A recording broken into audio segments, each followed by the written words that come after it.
Assalamu alaikum.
Assalamu alaikum. Sincere apologies. We'll start shortly.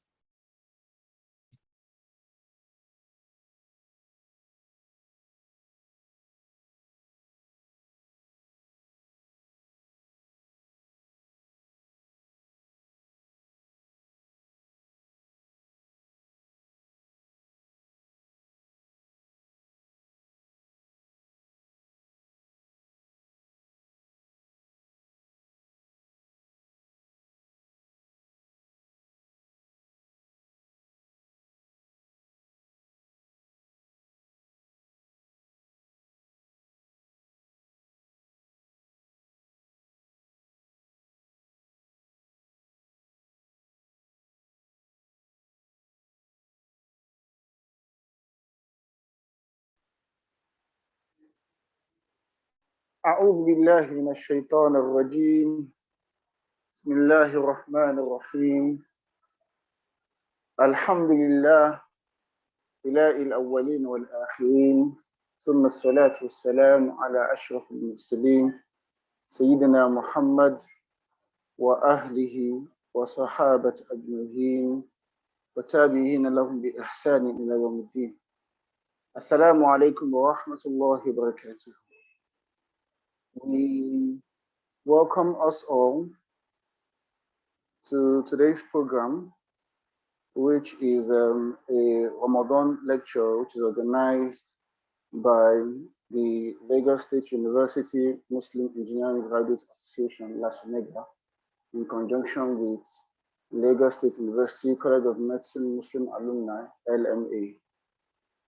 We are happy to have us all here. And inshallah, we are going to start the program right now. We will start the program with an opening dua, which is going to be taken by Ustaz Dosimi Alas. Please, can you take us in the opening prayer? Assalamu alaikum wa rahmatullahi wa barakatuh. Thank you. I believe okay. Alhamdulillah, I believe I'm audible. Well, alhamdulillah. Indeed, all praise is due to Allah.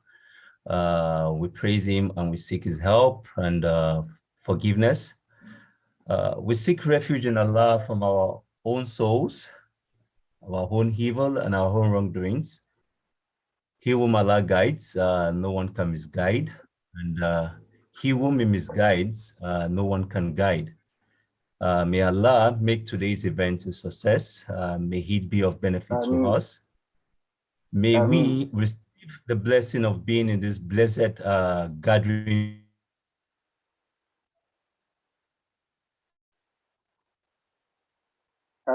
Though virtual and the world at large. Oh Allah, please help the Muslims, Nigeria, and the world at large through these trying times. Ya Allah, do not take away our happiness when you bless us with wealth, when you bless us with might. Do not take away our wisdom, and when you bless us with success, do not take away our humility. Teach us to love others as we love ourselves.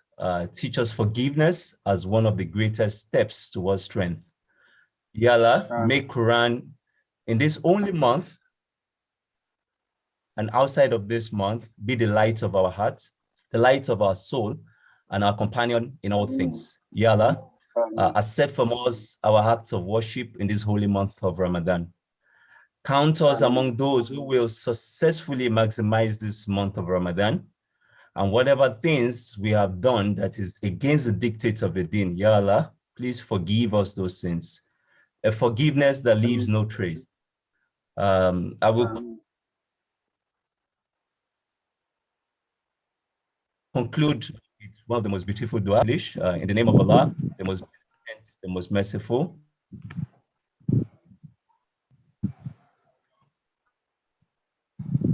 All the praises and thanks and all that exists.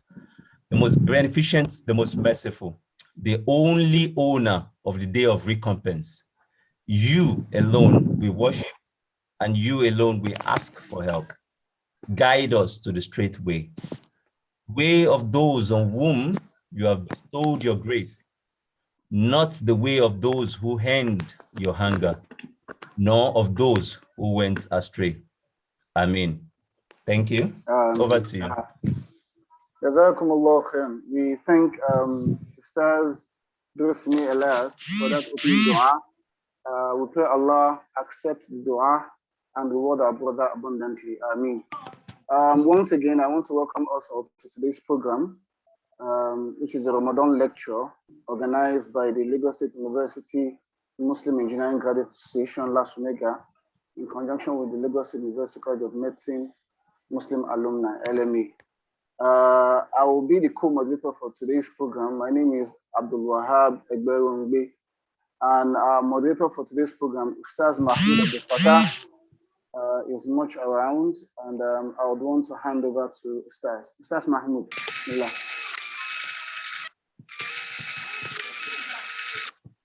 Assalamu alaikum wa rahmatullahi wa barakatuh. Wa alaikum assalam wa rahmatullahi wa barakatuh. Yes, I am Mahmoud Abdul Fatah. Sorry for the late. I thought the program was actually around 5:35 to 6:30. It was my brother brought my attention to it that it is 2 o'clock now. Alhamdulillah for the now we're going to call upon Dr. Shamsuddin Bello to give us a recitation from the glorious Quran. Brother Dr. Shamsuddin Bello, are you with us? Yes, he's much around with us. Dr. Shamsuddin Bello.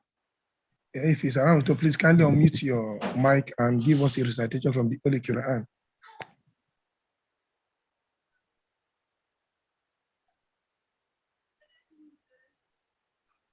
If it is not with us, can we have a replacement quickly, sir? Brother Yusuf, do you have any replacement staff I could stand in for him? Okay, in the absence of Brother Shamsuddin, okay, Brother Bilal Shamsuddin is here. He's raising up his hand. I don't know, maybe he has an issue with his mic. Okay, assalamu alaikum wa rahmatullah. Wa alaikum salam wa rahmatullahi wa barakatuh. The settings didn't allow me to unmute myself before. I think the admin the co-host just corrected that now.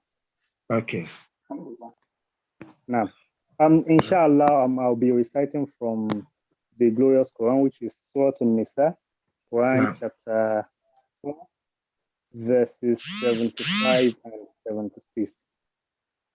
أعوذ بالله من الشيطان الرجيم بسم الله الرحمن الرحيم وما لكم لا تقاتلون في سبيل الله والمستضعفين من الرجال والنساء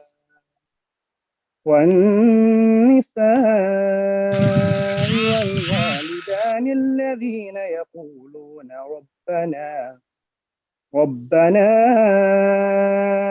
أخرجنا من هذه القرية الظالم أهلها واجعل لنا من لدنك وليا واجعل لنا من لدنك نصيرا الذين آمنوا يقاتلون في سبيل الله والذين كفروا يقاتلون في سبيل الطاغوت فقاتلوا أولياء الشيطان إن كيد الشيطان كان ضعيفا صدق الله مولانا العظيم. الله أكبر. جزاكم الله خيرا. جزاكم الله خيرا for the translation. Now. And what is it with you? You do not fight in the cause of Allah and for oppressed men, women and children who cry out, O our Lord, deliver us from this land of oppressors and appoint for us a savior, appoint for us a helper, all by your grace. Believers fight for the cause of Allah, whereas disbelievers fight for the cause of the devil. So fight against Satan's forces. Indeed, Satan's aims are ever weak. Surah Allah Mawlana Al-Azim. Jazakumullah khairan for that beautiful recitation from the Almighty Quran. May Allah Ta'ala increase us in guidance and the knowledge of His deen. Inshallah Ta'ala, the welcome address will be handled by our dear brother, Honorable Said Balogun, a senior special assistant to the Lagos State Governor on Science and Technology. Brother Said Balogun, please, are you with us? Salaam alaikum, Brother Said. Wa alaikum salam wa rahmatullahi wa barakatuh. Yes, alhamdulillah. Okay, we give thanks to Almighty Allah, and we beseech His blessings on the bless of mankind, Prophet Muhammad sallallahu alaihi wasallam. And in following with the teachings of the Holy Quran, where Allah enjoined upon us as Muslims that let us be among those who call people to good and forbid that which is evil. Though I would not like to delve much into the topic that will be delivered by the lecturer, but I, of course, welcome every one of us to this opportunity in the holy month of Ramadan to once again have an opportunity to be reminded of our responsibility within the society, and to also serve as an opportunity for us to earn bountiful rewards from our Creator in this holy month. As we would all see, irrespective of the part of the world in which we live in, we will have witnessed what people in authority have done in different parts of the world, starting from the Middle East to Palestine and all other nooks and crannies of the world. And we have seen also what has happened recently in Eastern Europe and how governments have come together to support, in quotes, their own, and how we have seen also different forms of discrimination in the way and manner the world affairs are being governed. Of course, what that calls us to is the fact that the definition of justice has not really been what should be the definition of justice, which is the same rule that applies to A should apply to every other person without any form of discrimination. But who are the people Allah has given this, who should understand this responsibility best? It's nothing other than we, the Muslims, that Allah has commanded us to be just.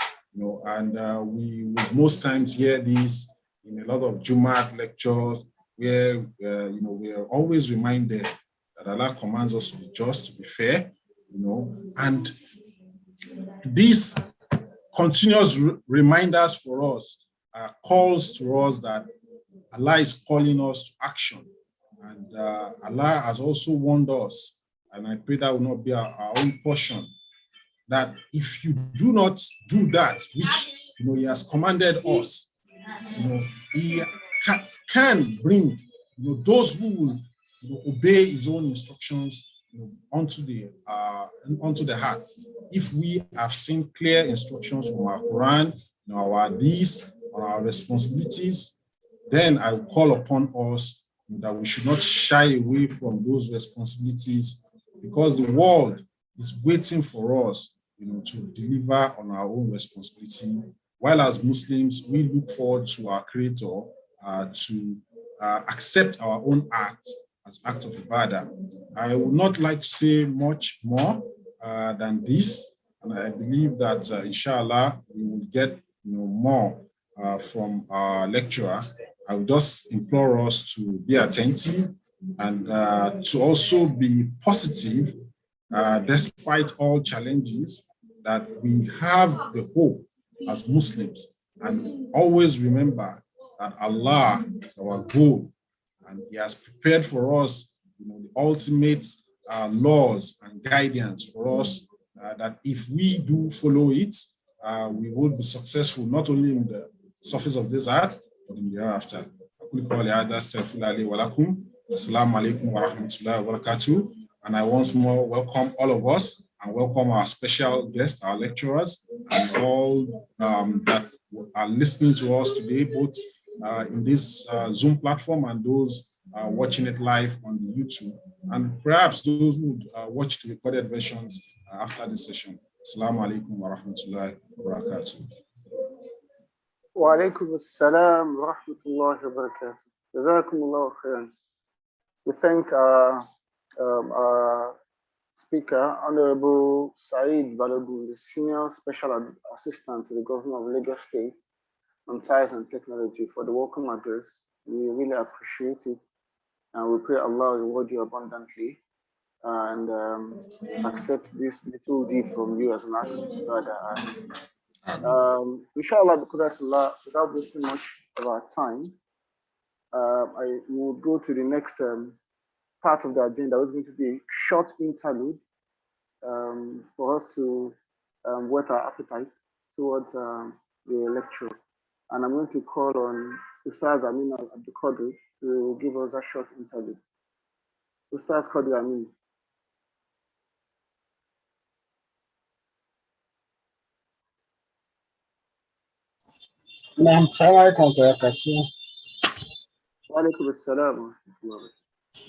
Okay, I'll be sharing my screen in a second.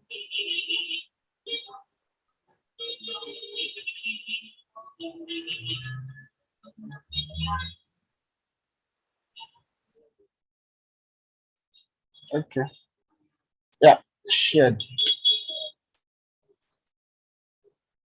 Okay, how did I learn to for everyone on the call, we have several airtime to share today, inshallah, and we'll be starting with the 9 mobile subscribers. Please note that if you're able to recharge these airtimes or you got the gifts, please kindly drop in the chat box saying Jazakallah khairan, I was able to get the airtime. And in no time, I'll move up to the next one.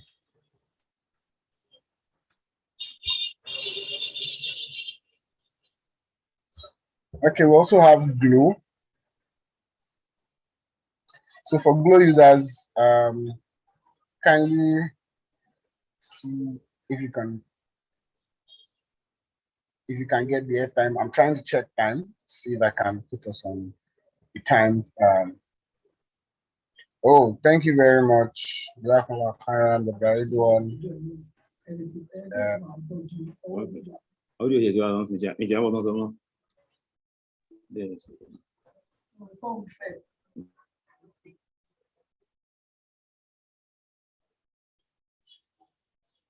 Okay. Yeah, someone said Jazakallah khairan. Thank you for. So for Airtel, for the Airtel users, kindly drop a message when you get it.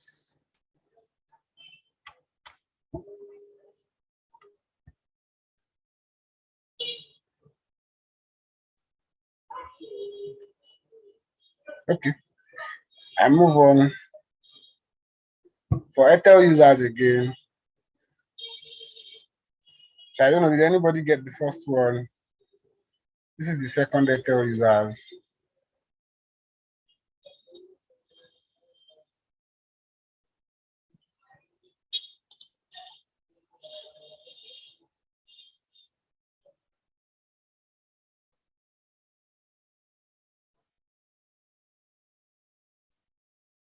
Okay, for MTN users then, I think for MTN users, we have a lot of people who use MTN and Airtel. Okay, for MTN users,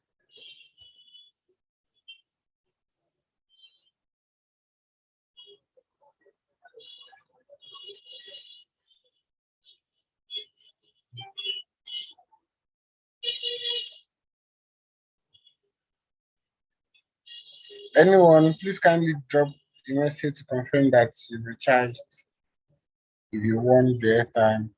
So for MTN users again,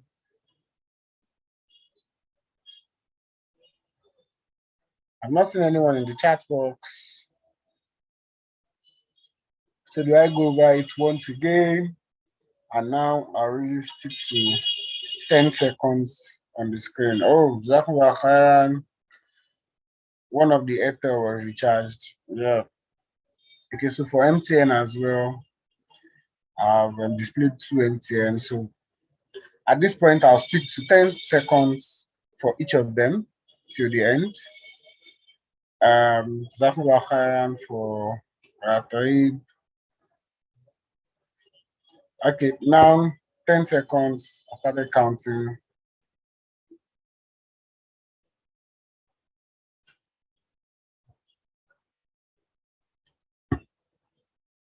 Airtel users.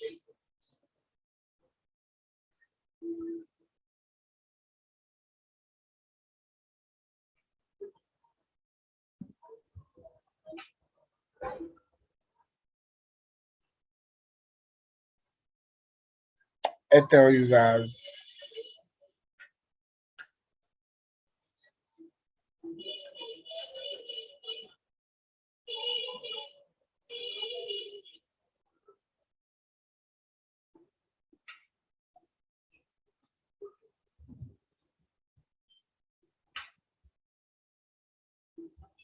Okay, 10 seconds, the last 10 seconds. Oh, okay.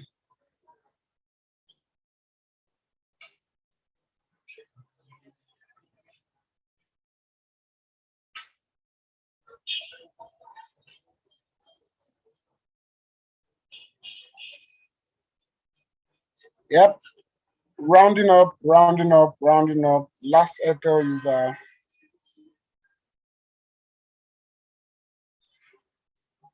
Okay, so kindly confirm you've recharged so we'll know which is being used.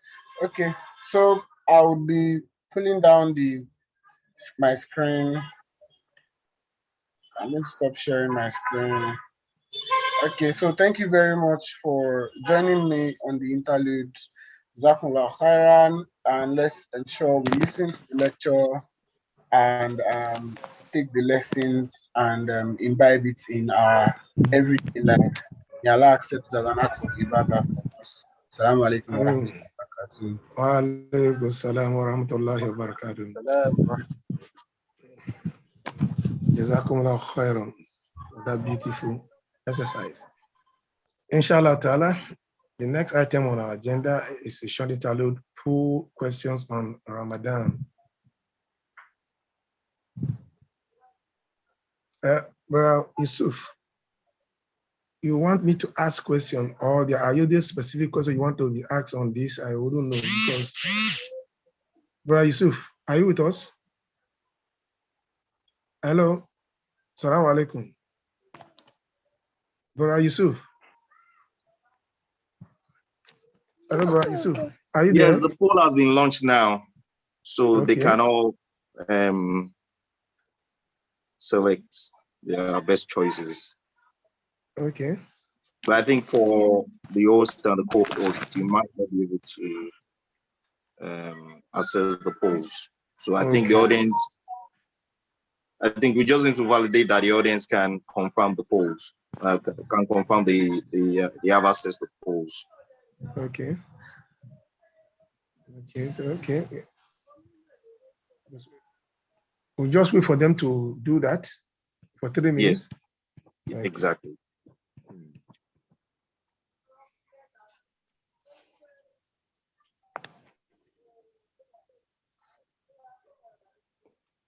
Okay.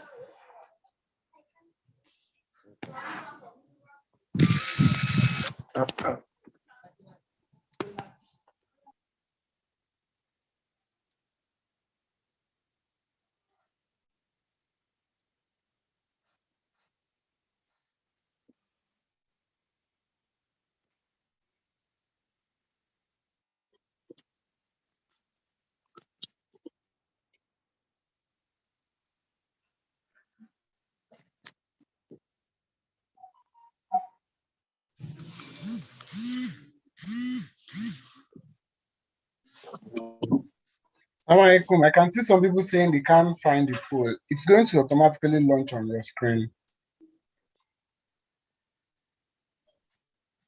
So just kindly look out on something is going to launch on the screen. A tab that will launch on your screen.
Okay, so I think the result of the poll has been shared and we can all see the results.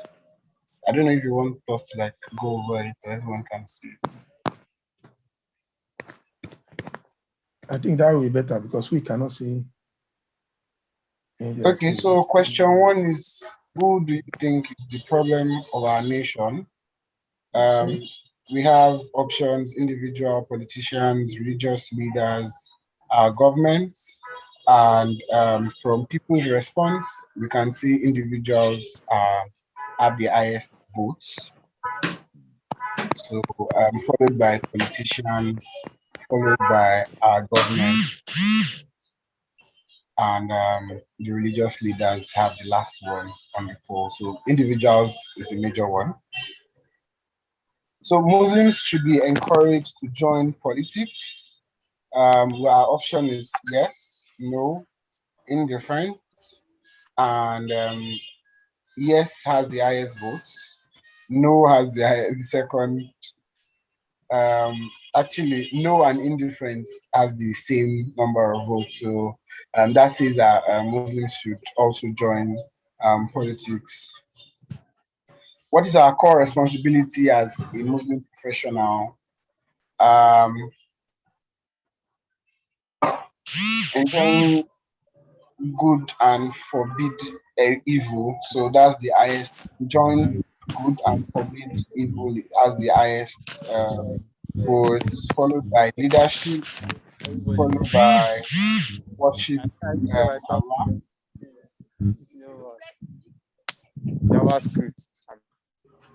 Okay, I think some people are actually unmuting their mic. So question 3 says, question 4 now, no question 3. Question 4 says, during election, would you vote along parties line or personalities with integrity? So people said yes, no, and indifferent. So that means they would vote for personalities with integrity. And question 5 says, what is my first responsibility as a Muslim leader or professional? Option 1 says individual development, and that's the highest votes, followed by social development,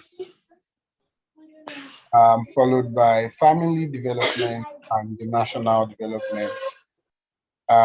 Question 6 says, how do we achieve effective governance? Actually, how do we achieve effective governance?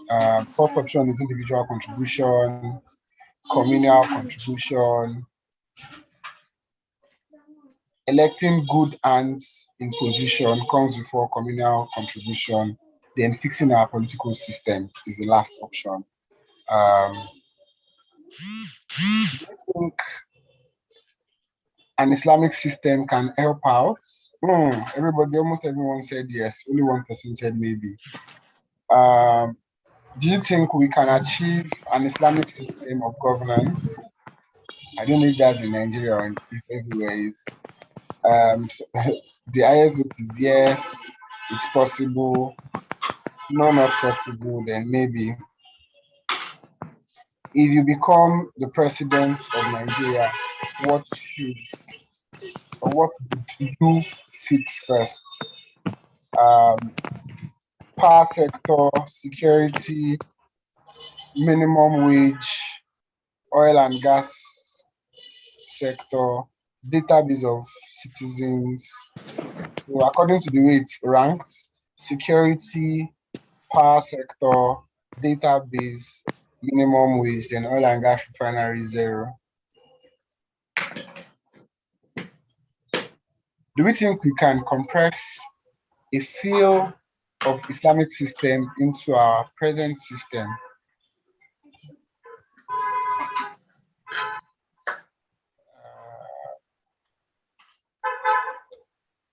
Some people, okay, so probably or possibly is like the highest vote, followed by very well and not possible. That's the end of the poll. So I think I've been able to explain or go through what the poll is all about. And it's all, I think today's topic is all about effective governance. So I can hand over back to Ramadhan. Thank you, but I noticed that most people did not participate in the polls, about less than half of the people who have participated in that polls, and the essence of this was to assess our level of awareness and our perspective as regards effective governance as it relates to we Muslims. And the essence of this lecture is for us to unlearn some of these things that we have in our minds. That's why we've called one of our seasoned scholars to talk to us. So let's please be much more attentive in this lecture and see how we can benefit from it. There's a lot for those who participated. So we would want to go to the next part of the agenda, which is the main reason why we're all here, and which is the lecture proper. But before we go to that, we want to get an introduction to our guest speaker. So I would want to hand over to Ustaz Mahmoud Abdul Fattah to give us a brief introduction to our speaker today. Ustaz Mahmoud. Assalamu alaikum wa rahmatullahi wa barakatuh. Alhamdulillah. The next item of the agenda is the introduction of the guest lecturer for today. Our Ustaz, our daddy, our lecturer, is no one other than Ustaz Adeniyi Omotokpe Zafran. He's a man that needs no much introduction. He's a man of, he had his bachelor from the Presidential University of Ibadan and had 2 masters, one from the University of Benin and the other one from the University of Ibadan, after which he had his PhD from that same University of Ibadan. Over the years, he has worked in different sectors, from teaching to presenting at a broadcasting station in Benin, to being a course developer at a university. He is currently the chairman, management board, Vanguard Academy. He is well known for his close to 50 publications, some of which are Sayyid Kutubi, The Living Trailblazer, Living by Salat, Latent Power of Islam, The Judgment Day, Sign, Stages and Proceedings, The Muslim's Child, The Sins of Zina, The Young Muslim, Return of Jahiliyyah, Joy of Nikah, The Meaning of Life, Tear of Piety, My Soul, and so many more. If we list all his publications, we would live here today. He has presented in so many conferences and lectures, won many awards, and he has held many leadership positions.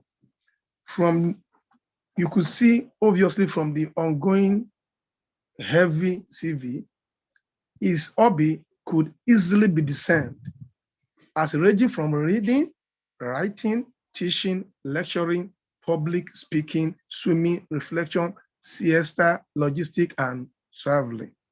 Here we are, our father, our lecturer, our brother, who has been a force to be reckoned with, nationally and internationally. Brother and sisters in Islam, I do hereby present to you our brother, Ustaz Adeniyi Zafran, as the lecturer for today, who is going to take us for another 40 minutes, please. We appeal to every one of us to kindly listen so that we'll be able to ask some seasoned and informed questions from our seasoned scholar. Assalamu alaikum wa rahmatullahi wa barakatuh. Wa alaikum salam wa rahmatullahi wa barakatuh. Jazakumullah khair. Alhamdulillahi rabbil alameen. Allahumma salli ala Muhammad wa sallim. I'm happy to meet the midst of our brothers and sisters who are professionals. We ask Allah in His infinite mercy. The month of Ramadan is fast, moving. Because it waits for no person. We all have to keep on making our efforts to be rewarded by Allah. I'm just here to discuss with us because we are professionals, but because of Islamic value of adhikr, do remind yourself it pays a lot. So that's why I'm here just to discuss with us on the topic, effective governance, our roles as Muslims. I'm trying to do this. I waste no time in trying to make some quick search, among which is what the UN considers good governance or effective governance. Take what they say first, we now return to our deen and see how it says more than they have said. According to the United Nations position on the elements of factors that bring about effective governance, it mentions 8. The first one is participation. We have a government, it's participatory, not just something autocratic or despotic.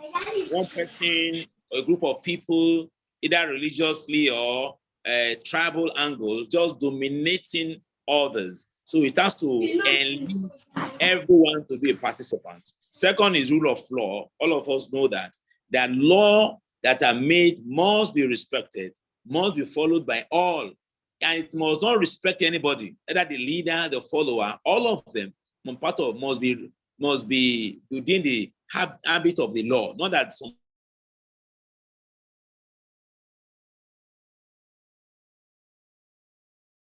the law, like in the animal farm of the George Orwell. Third one is in any system of governance that the people don't know what's happening, then the shady, the allocations, the budgeting, everything, there's no transparency, then definitely the governance can be effective or good. And the fourth point mentioned by the UN is responsiveness. A government must respond to things, aptly, because there's no delay in some decision at times, security angle or staff welfare or health matters, educational matters. A government's policy must be seen as kind of addressing those issues. And of course, we have a consensus oriented.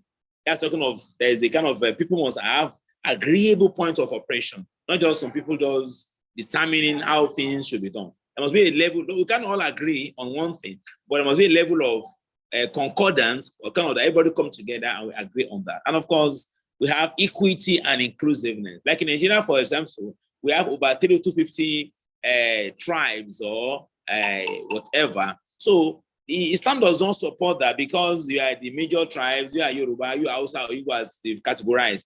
The Quran chapter 49 verse 13 says that, O people, we created male and female, men and women. And why do we do that? I will make you great nations and small nations for one reason, just to identify yourself, not because Yorubas are greater than the Hausas, Hausas are better than Yorubas. We are all human beings. We are all from the same source. There's no cause for anyone to now say we are better than others. So there's need for equity. Equity is not just equality. Equality, like a man has 12, for example, now. If one has 4 children, or one has a woman may have just 1 child and need more financial attention than the one that has 4 children. It's a matter of what is the need. That's equity. So what the person needs is what you will allocate, not because it must equal allocation. Equal allocation may not always be the best solution because some people need more than others. Some have more population, they have more challenges, they have no water, they have no land. So why should we just give the same thing like others? So UN says that there should be what? Equity and inclusiveness. Everybody should be part of the running of the government. And for last but one is effectiveness and efficiency. We are talking of resource management here. We are talking of time allocation in executing projects. These are the ones mentioned by the UN. The last one is accountability. So that one, those are the 8 factors or elements as identified by the UN to let us know that this governance is what? Effective or good. Going further, in Singapore mentioned just six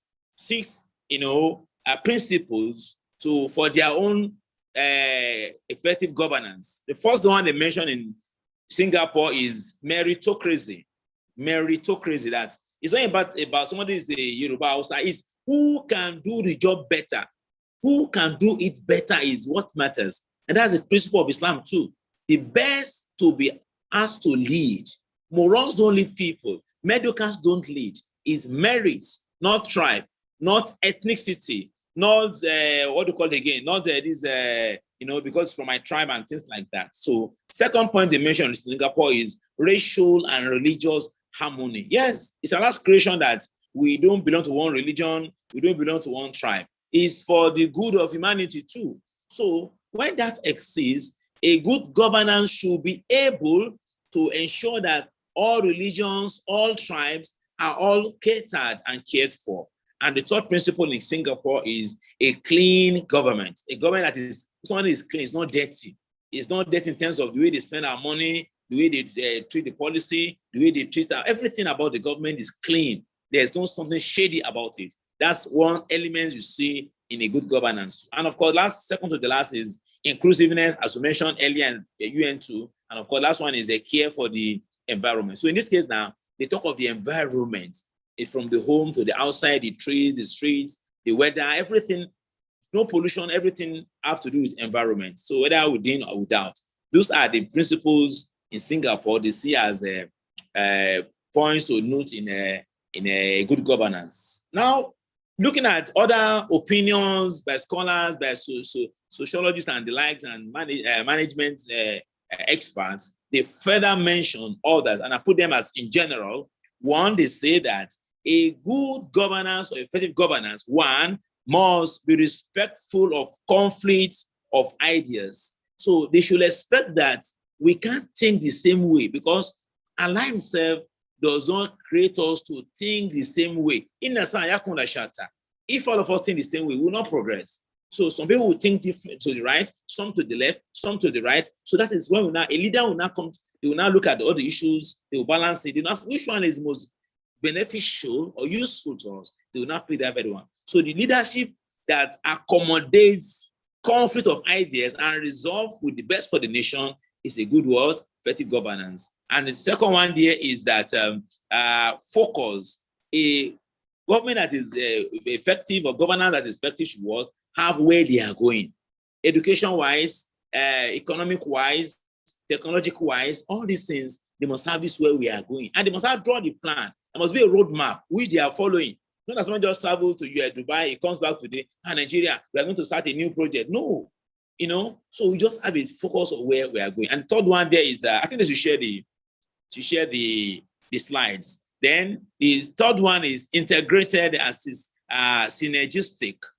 So this governance that is very effective will make sure that all that are needed by every tribe, every religion are all enlisted. For example, look at the Nigerian case now. Why is it every time Muslims have issues with hijab, issues with Muslims in workplaces? And this, going to UK, going to other countries, you see that people here, even in the police in UK, they use hijab on their military uniform. But in Nigeria, that even we got our so-called independence from Britain. See what is happening from secondary school to high institutions to colleges to immigration, everything. The NYC, you see people kind of harassing and oppressing people, just covering the head. It's a matter of, it's a freedom right of dressing. Some decide not to cover, is their problem. Some decide to cover, is their own problem too. There's no room for one to now say that you must not cover, I must cover my own. In a nation where people really understand this kind of integration, they will allow everybody to go their way. What matters is that if it's not affecting any other person's right, they should be allowed to go. So that is one is very important. So that is third one under general. Fourth one is good outcomes. A government that is very effective, governance that is effective, should be able to have performance matrix or how to measure that, okay, we have achieved this, we have achieved this. They should measure, there should be a parameter to do that. That's part of being having good governance. And of course, the next one is that preserves communal assets. So they don't take our assets, our resources to another country, they go and keep there. By the time you take our money to the Switzerland, other places, not 1,000, not 1 million, not 5 billion, billions, zillions. You keep them in those countries to develop their own countries where we suffer. The owner, like Yoruba will say that the person who is milking the cow is suffering, and those who do make the cow, one is holding the horn, which is the most difficult part of the holding the cow. You are making, you are enjoying. So by when they work, making the shop. So it should not be so. It's a case of, okay, these are our resources, that land, that water, this and that. All those things should properly harness for our use. And we're going to have identifies a vision. A very good governance should have a vision they are all living to achieve. So they should see where they are. Like, look at the Nigerian case now. All in the world today now is giving way out now. Other things are coming up for power. Many things that we believe in the past could help us, they are not paying off again now. And we have a team of graduates, and we are still suffering this nation of multiple kind of resources. So we're talking of what? Having a vision that will have planned ahead that this may happen, we'll not have this thing again. What do we do now? And we equally have developed a strategy as part of the general points you see under effective governance. We have select and support leadership to deliver the strategy, assures progress is being made. Not just a matter of, you can't just be chini drivers. a knock engine, you check drivers, you can't get anywhere. The vehicle will not move. So it's not about changing the driver, it's about changing the engine. So that's the error we make in our elections, electioneering processes, those campaign parties are just making selections. We don't vote in this country. We don't vote. When APC comes, they give out this person must vote for. PDP comes, this person must vote for. So what are we voting? It's not a matter that the best are hardly pick for us. But we have no options at time. We have to go to the poll and vote somebody there to judge our stamp. So we have to know that leadership must deliver the strategy. Then progress must be here. Then we must well have stewardship of resources. Our resources that we have, we must ensure accountability for them. And of course, guardianship of quality and safety. Look at the nation as security issue. What is safe again? Those days, Yoruba land, they say Bomon then. But now, what are they kidnapping now? Is it children they are stealing again now? Nobody is safe. The rich are not safe because they have oversold that they are not secured, even despite their big houses, their big fences, their big electrification, and with their big securities. They are still afraid. They can't go out so easily. The poor cannot equally sleep because they are equally hungry. They can't sleep. So it's a case of everybody suffering one way or the other. Therefore, there's need for the nation to measure effective governance. There's need to see that the government in charge equally does what? It's a save there's need for safety of the people, security as well as and quality. All these they've mentioned basically is to what? Is to attain higher standard of probity and transparency. My brothers and sisters, I've just given us what is said generally about effective governance. But now we are Muslims. Let us now see how our religion, Islam, looks at the governance. And one thing we must notice that the Quran tells us in Surah Al-Mulk that Allah in Surah Al-Mulk, Allah says that does the one that creates man not know man more than himself? We came to the world, we made the world there. We made everything in the world. We not bring anything from the heavens. We as human beings, we were brought here.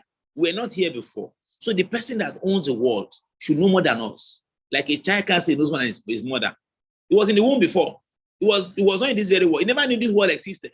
He now came to the world, was now doing gra to his mom. Who is he? The same way man is doing today. We are arrogant. We don't want to respect the law of Allah. And that's why we're having the problem as we are facing today. So looking at the Islamic angle, the Quran defines effective governance or good governance by saying that there should be rule of what? There should be rule of justice to measure a government, that this government has a good governance. Does it have justice as a principle? Justice is a universal value, not about religion, not about tribe, not about who is the power. In Islamic history, we saw how even the Islamic leader, Ali, it happened to Ali. One day that he lost his armor and a Jew picked it up. So and they later found the armor with a Jew. Ali claimed it belonged to me. They had to go to court with Ali. They got to court. The Muslim judge that was appointed by Ali asked Ali to bring witness. Ali went to bring his son, Hassan, Hussein, and others. The judge says, I'm sorry, Mr. Muslim leader. I can't accept your witness. This one you have brought. They are your children. I want somebody else. Ali said, a prophet has talked about Ali, Hassan, and his son that they are the leaders of youth in Al-Jannah. And now the judge is rejecting that very person. Ali said, you can't accept them. I'll have no witness again. The Jew was not a Muslim. He was in the court of Muslims. By a Muslim was a judge, by a Muslim leader too. He won in the court of Muslims. The Jew saw the scenario and I said, no, this religion must be a true religion. He now became a Muslim for that. Look at Islam. That was our history, where things went properly. So justice is one of the symbols, elements, principles we must see in a society to know that they have a good governance. And second issue you have to see is that it must be just and ethical, must have just and ethical order.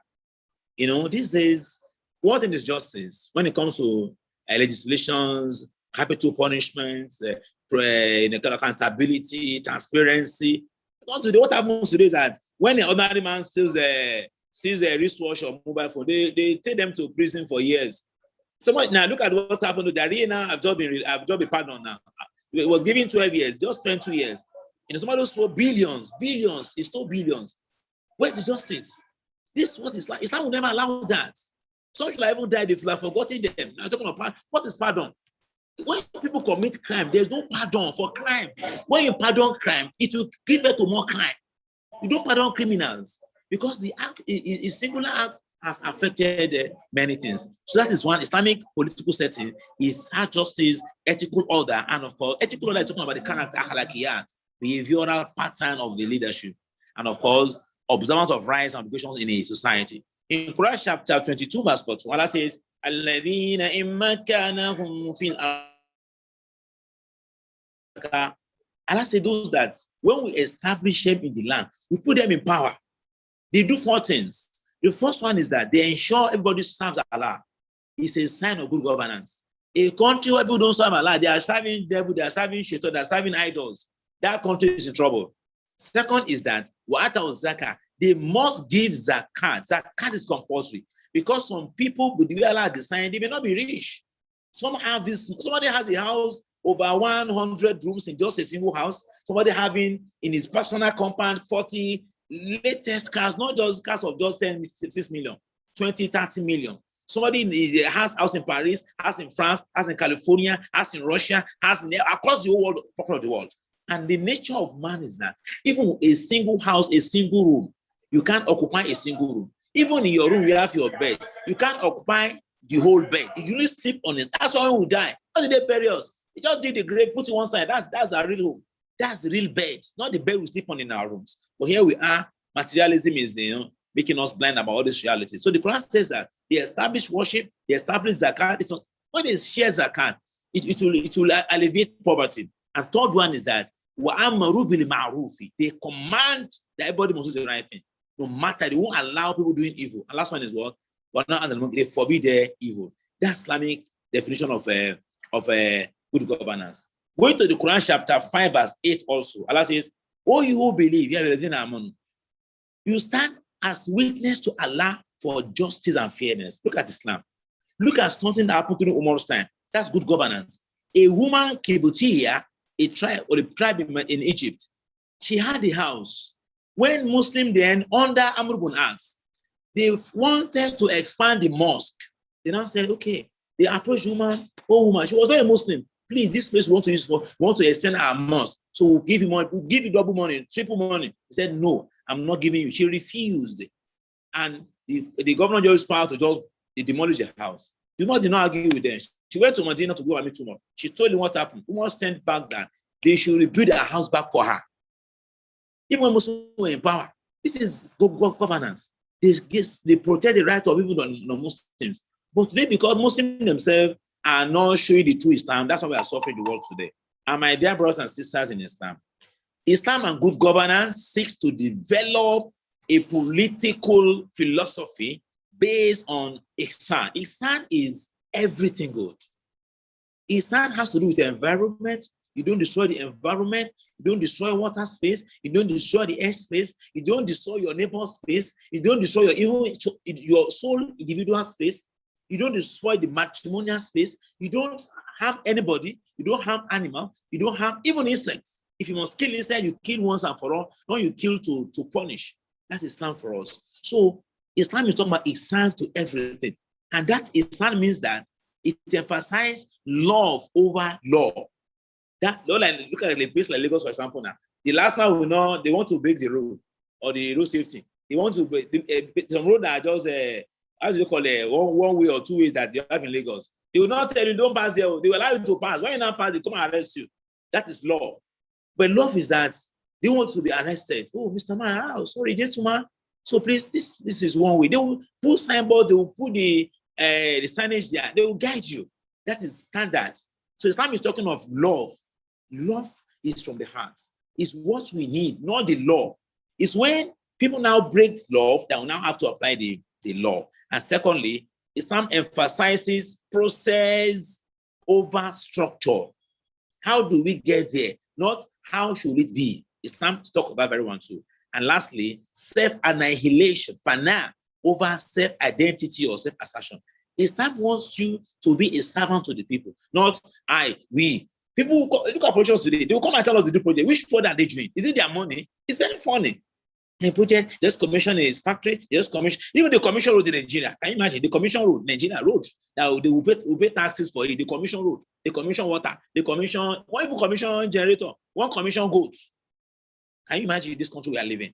What is our right that we must have? Because we are paying, I pay tax every month. Some pay close about 100,000 taxes every month. Imagine what you are paying. You now, we just put in charge a custodian. You now come and say, I do it for you. They should be flogged. They've not done anything. It only unless that the money so used is personal money. They can come and commission everyone. It's not personal money. That's mentality we have to change. Commission that. It's not their money. It's not their credit. But those who do good and spend the money rightly, we appreciate them. Not to use it to campaign for us, to use to feel that they are anything. My dear brothers and sisters in Islam, we can see the Islamic angle to good governance as Muslims. Now, in Islam, when we talk of effective governance in Islam, is qualitative, not mechanical. Is what? Is qualitative, not mechanical. Mechanical, we are all engineers and doctors. We know what it means. Something that is just running, auto running. Just mechanical, like machines, keep running. But we are taking off, what's the quality of that thing that is running? So not just about just somebody is on power, is on seat, is the governor, is the president. No. What is the quality of his project, his policy, his activity, his everything? That's how to measure in Islam. So in Islamic setting, there are seven fundamentals to explain good, effective governance. They are rules of law. That rules of law is called Ashura. In the Quran, 3 verse 159, Allah says, consult them. The Shura is an element of Islamic effective governance because it's the basis whereby it does not allow man to become an autocrat. It conditions the leader and the follower to team up and discuss ideas. Not even Muhammad was spared. He was to consult the Muslims on issues. So the first element in Islamic governance is what? Is shura.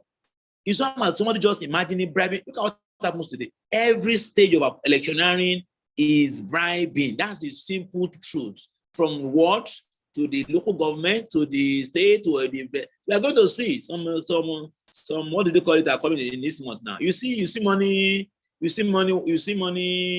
celebration. Some make their money for the whole next 4 years on that day alone. Can you imagine? Islamic Shura system will not just speak because we are different, but they will populate the names and see who is the best person for this very thing we want to do. That one is Islamic Shura. The Shura have people of knowledge, people of taqwa, but those who we appoint to that our those who do your election for you, organize them for you. So are they on what merit were they selected? Is it the religious aspect or what? So Islamic system, the first thing is what? We consider the Shura. So the Shura will guide us on, okay, how do we get those who will be there as the Khalifa? The one that said, La khilafa bila Shura. There is no leadership without Shura is what lubricates Islamic leadership. And that's when they will be guided, they will be advised, and so on and so forth. Then Khilafa here is talking about Islamic caliphate. Somebody is acting, when you are a leader in Islam, you are standing in for Allah. Can you imagine? If Allah appoints you to be there now, so do you think I just misbehave? You can't misbehave because you know that you account to Allah. That is enough as a caution for leaders. What I'm doing, if I steal money, I will meet Allah. I'm in trouble. If I steal 1 million, I will punish for 1 million. If I steal, because every stealing corruption, it kills people. It kills the masses because look at what happens in the simple market, for example. Let's take maybe one of the markets in Lagos, maybe Alaba market also. Or that one is so big. Let's take those local markets where they pay this small thing they pay at the markets, 10 naira or 100 naira, 150. This thing they give them receipts. I like that. You see, in the market, you like close to maybe 5,000 people. Each person every day pays 100 naira. So that one translates to what in a day, second day, third day in a week. And that money goes somewhere in a pause. And that person will now sit on that very one and just steal the money. And you want peace in the land. There can't be peace because the prophet says that if those on the land don't show mercy on those they rule, Allah will not show them mercy. Look at us today. We don't show mercy to ourselves again. Look at Ramadan now. We're in Ramadan. What happens? Whereby people will increase, they will hike the price of commodities. We ask them, why is this costly like this? Why is it exorbitant? You don't know that there's fasting. Can you imagine? Is it not the money that people should be relax the price? You are fasting. Okay, bring instead of 11 naira, bring 10 naira. When there's rain, for example, you are stranded outside. Maybe you don't have a personal car, and people now want to do what? They will now want to charge extra. You now go to them, instead of taking maybe 1,000 for the fare, you take 2,000 because rain has fallen. When they should show mercy that this person has been stranded, let's help him. These days, who helps again? In the offices, what happened in the ministries? What happened? Who helps anybody? To pick a fine, but even my ordinary gardener in the office, you have to pay, give them 500 naira. So that is what the beginning of our problem. We don't show mercy. So Khilafah is an instrument of Islamic governance where the leader knows that he is not just there for the people. He is standing in for Allah, because Khilafah is what? Somebody who is representing somebody. So that is the concept of leadership in Islam, that you are there. If you are the governor, you are the president, you are not, people may not say what you are doing, but Allah is seeing everything. And third one is accountability. That's very, very Islamic governance. Umar does this one in law. Umar says that as a couple unto ourselves, account for yourself what you are accounted for. This very one is very clear in Islam. Prophet tells us that any leader Allah appoints to be over a people, and it's not just to them. He is causing problem for them. Say, on judgment day, such person will go to hellfire. That was he said. Because the people just want to just destroy people and cause them more problem.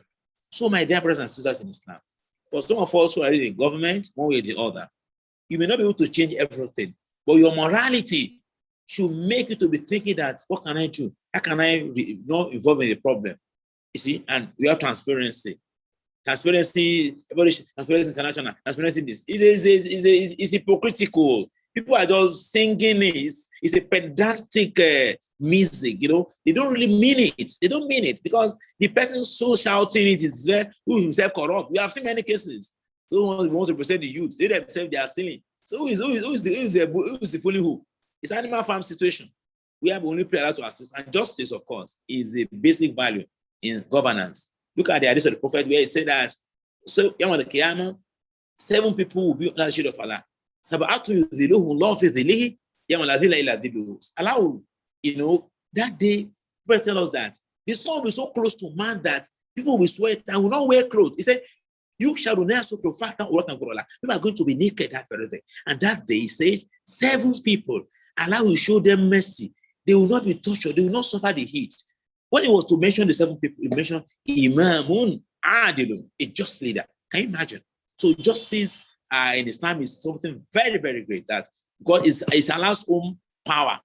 People should not abuse it. And last but one is what? Equity. Like I mentioned earlier too. People must have what belongs to them. And the last one is what? Al-amru bil ma'rufi wa nahyu anil munkari.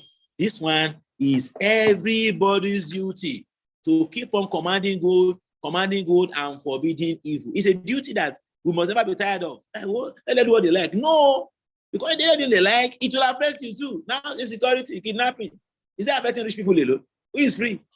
See your son now. Shall you go and sleep? Or your wife, you go and sleep. Somebody enter his compound. It's happened.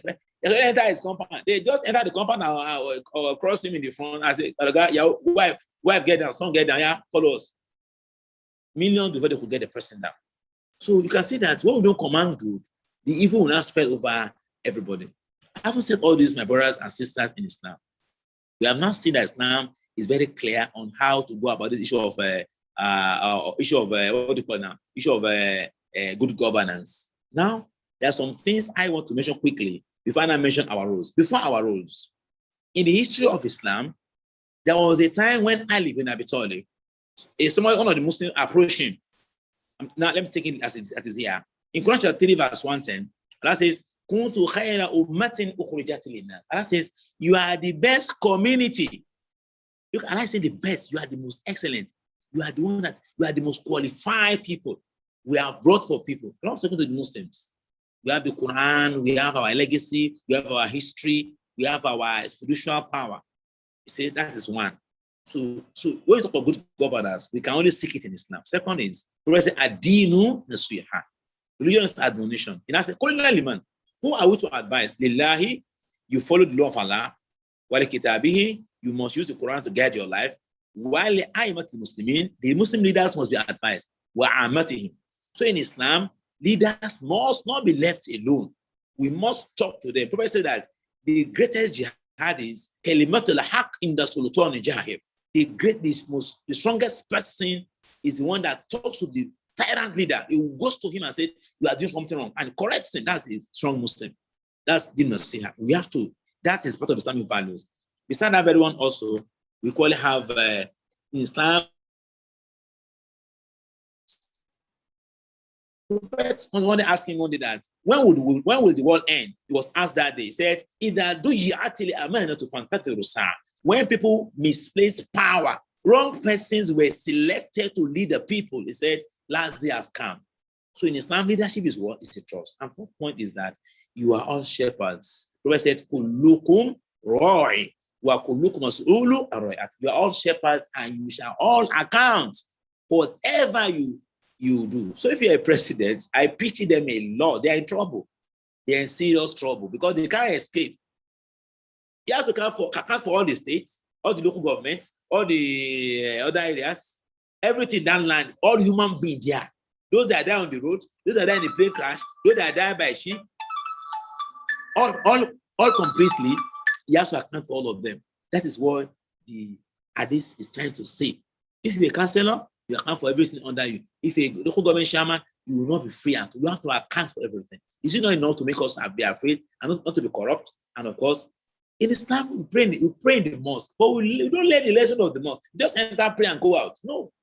The mosque is providing a model of leadership, of governance for us. The space, the way it is put there, the people there, the concern for the people, the way you appoint the leader, when he leads a prayer, I must show mercy on those who are praying behind it. For example, when you are leading the prayer and a baby is crying at the back, Islam says that you shorten your prayer quickly because the mercy for the baby and the mother. When you are praying at the imam, you make a mistake. He will correct you gently. Subhanallah. Women will clap like that. That means you're a human being. Correct yourself. When at times you pray again, all those things are part of the thing. You speak on their behalf. Yakana abudu or yakana stein. So, and they come to the mosque, we get zakat for them, sadaqah for them. So that is governance of Islam. Not just coming to pray and everybody just pray and you go out. No, it's a kind of way. How many people are coming to pray in the mosque? What are their needs? What are their concerns? You see the model in the mosque also. It's not just rich men mosque. The same mosque. Rich people will come, poor will come, men will come, women will come, children will come. It's all inclusive. All of us are involved in the program of the mosque, one way or the other. I mean, other things happen in the mosque. And of course, Umar Khattab model is very, very superb that people till Yawm al-Qiyamah, they will keep studying the Umar model of leadership, in the world. Umar does what? You see, in many angles, he tries to show the example as a leader. He will travel at night, he will do patrol, he will do by himself, everything you see to Umar in his life story is there for us to study. And last one is Ali ibn Abi Talib. There was a day some people approached Ali that Ali, during your time, why is it we're having money problem? Abakr time, no problem. Umar, no problem. Osman, but you every time you have Sifi, you have this, you have that. Your own regime, problem. Why? And he said, thank you. As for Abakr, when he was the leader, I was a follower to Abakr. When Umar was the leader, I was a follower. When Usman was there, but when it's my own time, you people like you are my follower. You see, get the logic there. So it's not just about leaders alone. Followers too have their role to play in good governance. Even some followers, maybe they become leader, they'll be worse than those who are there today. I was in Abuja one day for a lecture. They were saying that the woman in the market who is selling Gary, but that the cup she's using, he just press it small, to reduce the quantity. He's a bad, though she's doing bad thing, but her own bad thing is small compared to the governor who is selling above. I said they are the same thing. A woman that's selling Gary has, in fact, she doesn't have any problem at all to sell rightly. That means she has answers to governor, she will do worse. Evil is evil. No, don't try to say that this small evil, big evil. Who said the small evil will not affect somebody somewhere too? That is the concept of Islam.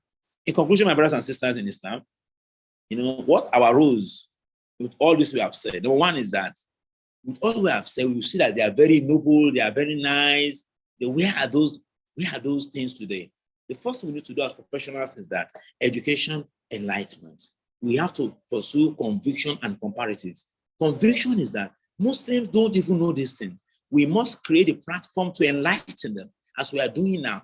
So that's the state of mind conditioning. Then comparatives, we need to engage those who are not Muslims, present to them this Islamic model, and that is first thing I think I want to recommend as our duty or our role. Second role is models and participants. Alhamdulillah, some of us are involved. We are becoming essays, we are becoming PAs, we are becoming this and that. We must, this thing we are learning, let us try to invite them. Let those working with us see them in us that this leader is different from other leaders. That's how to start from somewhere. We be models for them in our offices. You're a CEO, you're a manager, you are this. You maybe don't know of your company. We must show some level of good governance. I thought you don't treat human beings like animals. Get out of my office. Somebody enter your office by mistake. Get out of my office. Who are you? Who are you? Get out of my office. Which office? If you die, will you come to office tomorrow? So that's humility in the Islamic governance. Don't show bigness. And of course, participants, we have to get involved. We can't leave it like from the opinion poll, can say that all of us want to participate. It's good, but we have to train ourselves for that too. And third one is nasiha. We have to modulate, and speak out. We have to keep on talking to people, writing, posting things, and guiding them all right. And last one I think I mentioned is what we have to have a taqwa. Taqwa is an element that can serve as a rule in a way that when you have the taqwa, you realize that you be conscious of every step, every policy, every project you are executing. You're not afraid the figure. Every person you are dealing with, you're very, very conscious that you are accountable to Allah. That's taqwa element of all these things we are talking about. I pray to Allah in the infinite mercy to forgive the speaker and the listeners and to make our deeds successful for us in both words and the last. And our roles, basically, like I said here in summary, is all those fundamentals I mentioned above are the roles. You pick everyone. The shura, we apply shura in our activities. We apply the concept of khilafa will be there, and so on and so forth. So pray Allah forgive us and God us right. Assalamu alaikum wa rahmatullahi wa barakatuh. Wa rahmatullahi wa barakatuh. Jazakumullah khairan for such a wonderful lecture, sir. May Allah increase you in knowledge and guidance for us. Inshallah ta'ala, the next item on our agenda, question and answer for the next 15 minutes. For those of us who are very attentive in listening to the lectures, that have penned down some questions for our stars, please let us bring them on so that we can address them thereafter. So we have 15 minutes to do this, question and answer.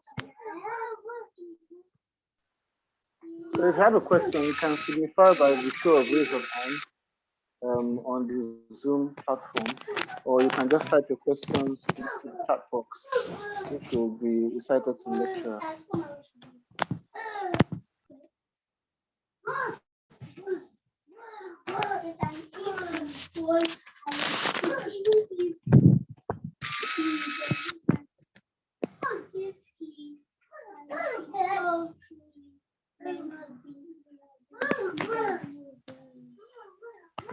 Do we have any questions? We should have a number of questions because this is a very burning issue, an issue that borders on our lives. These are issues that borders on our lives daily. I think, brothers and sisters in Islam, it is not possible that we listen to a lecture for 40 minutes without having the questions to ask, just for one. For instance, I have a particular verse of the Quran that I also want the ustaz to share light on, because my understanding of the verse is quite different from the understanding of what I'm hearing from scholars. There's a verse in Surah Al-Nisa where Allah says, وَأَطِيعُوا اللَّهَ وَأَطِيعُوا الرَّسُولَ وَأُولِي الْأَمْرِ مِنكُمْ. I've heard a Christian quoted this verse during the COVID-19, one of the tax force, saying that Allah says you should obey Allah and obey His Rasul and those in authority, that you are bound to obey them. But my understanding of this verse, Allah says, all amru minkum. That minkum, my understanding means among the Muslims. My question is this: in a system whereby the government rules by governs by the whims and caprices of the people as enshrined in the Constitution, are we bound to obey such a government? Because those who are leaders among you. So I want an explanation of that. Are they the Muslims or just anybody? Imagine a country whereby homosexuals are allowed to resist freely. So many things are established as against the rules of Allah. So are they the kind of government you're talking about, or the government of the Muslims? So I really need an explanation here, because we are talking about how to govern here. So if you have a constitutional provision which negates the provisions of Allah, so how do we handle this? May Allah reward us abundantly. The first thing I will say is that it's a fitna. It's a fitna to live under a condition that is not Islamic, and that is now improving un-Islamic things on us. In some countries, they will compelled to comply. The other time case of niqab in Italy, even France, case of hijab, you see that even Italy, there's some times back, I don't know what I say holding up to now. When you use niqab, they will take you to prison. Yes. In France, it was outlawed. It's a terrible thing. So it's a fitna that Muslims have not done dawah. That's what the share of our not doing the dawah. Because if you are doing dawah from when the companions continue, we will not stop it, we will control the world. There's no part to it. Because we have all that can control the world. We have the professionals, we have the expertise, we have the legacy, everything we have. But here we are. That's number one. Two is that in a case where what I've said is in order, the verse of the Quran, minkum, is clear. If you ever had one time, so people try to remove the minkum from the Quran, they remove the minkum alone. They just remove the minkum so that, because some Muslims quote that one today too, even some Islamic scholars, they quote it, even special Islamic studies, that anybody in authority you have to. No, it's not true. The minkum it has said is that you are ulul amri minal muslimin, minkum. It has limited it to those who are me.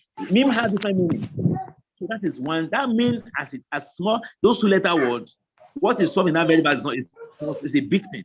However, we have a situation that, like Nigeria, for example, now, or some countries, Muslim in US, where gay is allowed, abortion is allowed, where they allow even incest. A case went to Supreme Court in US, where for about 10 years, a brother and sister, same mother, same father, the brother impregnated his own sister, and they went to court and they won in the court. Court said it's not against their law, So in the case of Nigeria here, Muslims come as one. As an option, we can always fight with that through the provision of the law, so-called human rights. Some things we must have to use the law they are using to secure our democracy. It's not Islamic democracy, but we can use our time to still have it. It's a lesser evil, because what they are doing is whereby they command other things like that now. So I think when Muslim Ummah is very strong and people go to the law, to the assembly, everything, doing it very well. They should be able to, for another what we can do. The real solution is to properly enlighten all across levels that every Muslim child understands Islam at that level. We don't owe anybody an apology. Our Islam is our Islam. But for now, in Nigeria of today, now we have to play safe, very, very logistical, logical and diplomatic and juristic, so that many military to the Muslim are not in control. Many says many things are happening to the Muslims today in the world that are happening even in Nigeria today that we can't solve for now. We only Allah can assist us with time. Allah. Jazakumullah khairan. Jazakumullah khairan, Ustaz. Sorry, there is another the question on the chat box. The question goes thus: with the type of governance we practice in Nigeria, that is democracy, and we Muslims are not isolated in society, are we to obey the constitution of the state as a citizen and also participate in Nigeria democratic system of governance? I don't know if Ustaz got the question right. I've read it too. It's like the first question answered too. For now, what scholars say is that democracy of today is a lesser evil. If you are not there, you cannot complain. See, people are not facing reality that you have to work Sharia. Sharia cannot work immediately now. Even in our personal house, we don't play Sharia. Personal house that we are living with our wife and children. Most don't play Sharia. If I'm not, I don't play Sharia in our mosque. So the people don't face reality. They are talking out of emotion. As we are doing now, our professionals should be solid and have clear enlightenment of Islam. It's a strength anybody can get to class of us and they are working with the government. But we're showing those principles gradually. So what we can say there is that This is why I'm outside. You don't know time. That one has more time. Don't worry. I said 30 minutes. I give you the phone around. Away. Imagine we are not there at all. In fact, I don't know what I go to. You don't know time. Look at the job. Yeah, I agree.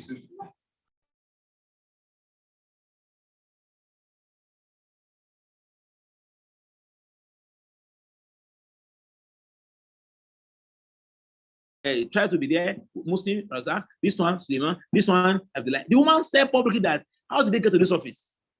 She don't even hide it. She said it, but they don't expect Muslim to be there. She said, how is the, he has some fire.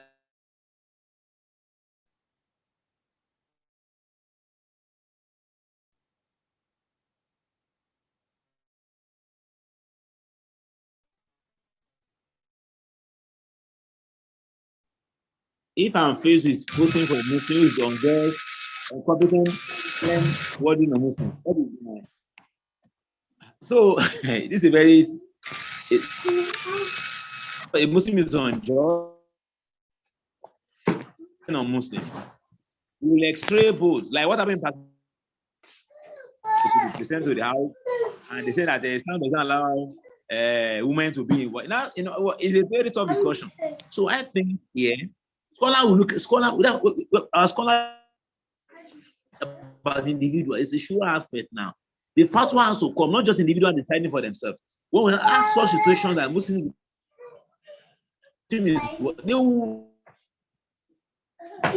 is very, if it's just an ordinary Muslim that's just ordinary, that's not the academy of Islam, scholars will look at it. You look at antecedents. You look at, so this scholar will not guide the Ummah fatwa on what to do, because the whole thing is not Islamic. One is better even than the other. Allah Alam on that very one. This Musab and Maryam, okay, sorry, then we start talk about some general principles of good governance. Some of which, okay, that's just summary. That's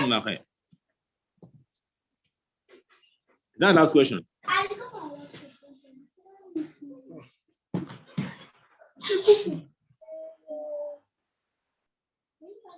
Did he not finish his question?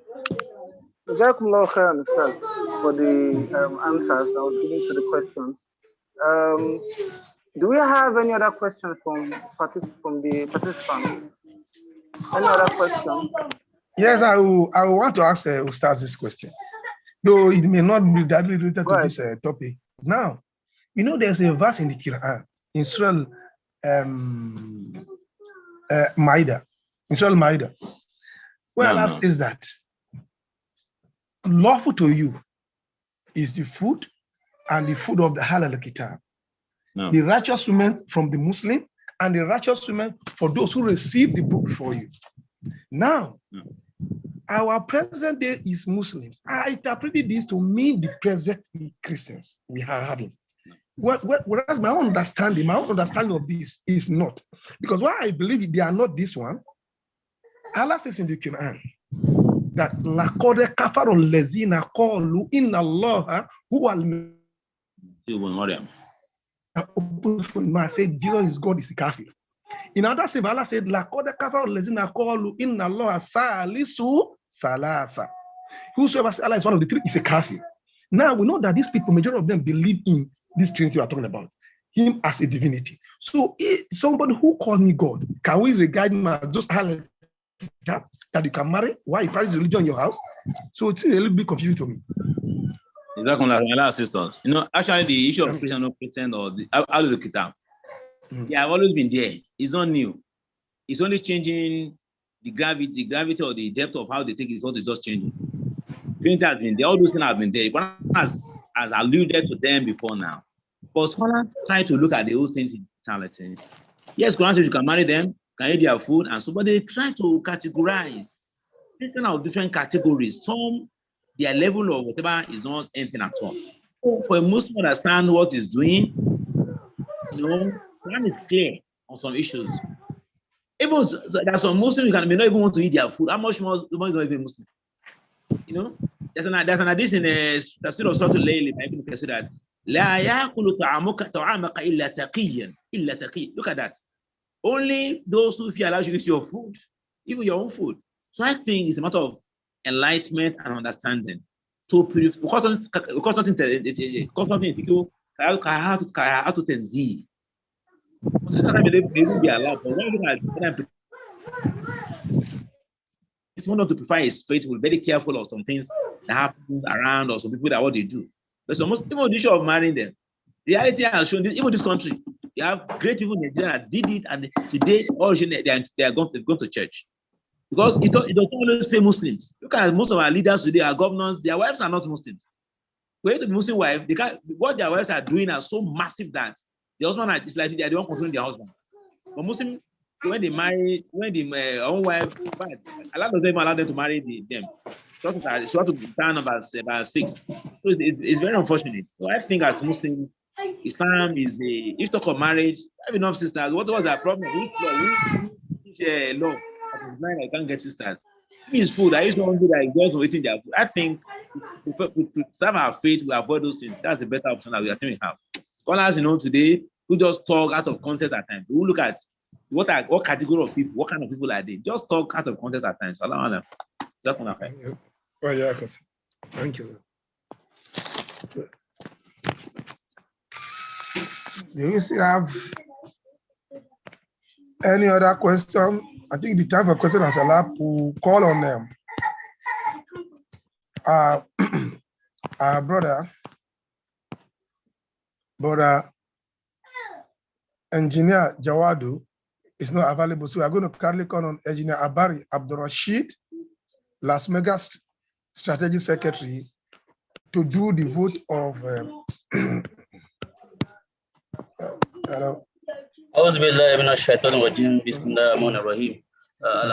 Rabbil Alameen. On behalf of LASUMEGA and the entire member, firstly, we want to say thank you to Almighty Allah for giving us the opportunity to have held this session this afternoon.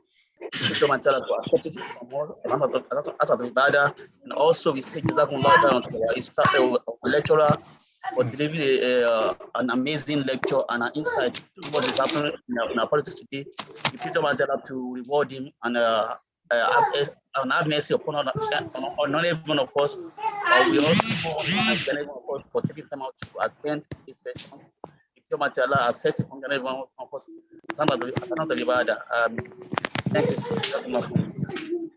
Thank you very much for that short and precise word of thanks. Inshallah ta'ala, our last Ramadan lecture is going to hold on 24th of April 2020, 2 p.m. And the topic of that lecture is going to be Zakat, a panacea to poverty alleviation in Nigeria.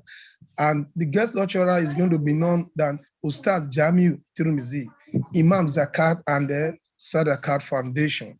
Inshallah ta'ala, we hope that all of us will keep a date with us while we're listening to this, because we need, as we know now, we are passing through a crippling economic situation that has spread known. Everybody is passing through a lot, and this is Ramadan, the month of generosity. So we are urged to come and listen. Allah established zakat for a purpose, and I believe this will start to make us to realize how important zakat is.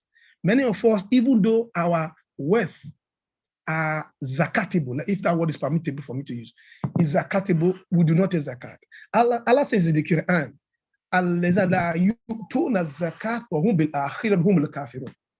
those who do not take their zakat on their judgment, Allah will include them among the kafir. So on that day, this ustaz, inshallah ta'ala, we shed more light on this. So we are going to call upon Dr. Akiyemi Biliamin to do a closing dua for us in 2 minutes. Dr. Akiyemi, please, are you here with us? No. Assalamualaikum. Wa alaikum salam wa barakatuh. Alhamdulillah, alhamdulillah. Give thanks to Allah subhanahu wa ta'ala who has made it possible for us to converge for this lecture. We thank Almighty Allah who has made it possible for our lecturer to give us that so inspiring and eye-opening lecture.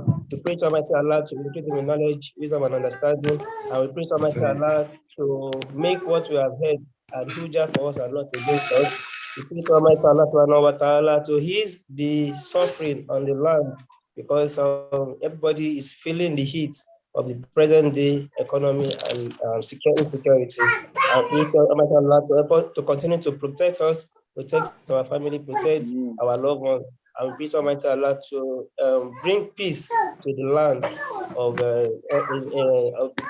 to the land and the world at large. We pray to Almighty Allah to continue to accept this that we have done from us and all our ibadah in the month of Ramadan, and to witness many more of the months and accept all our doings.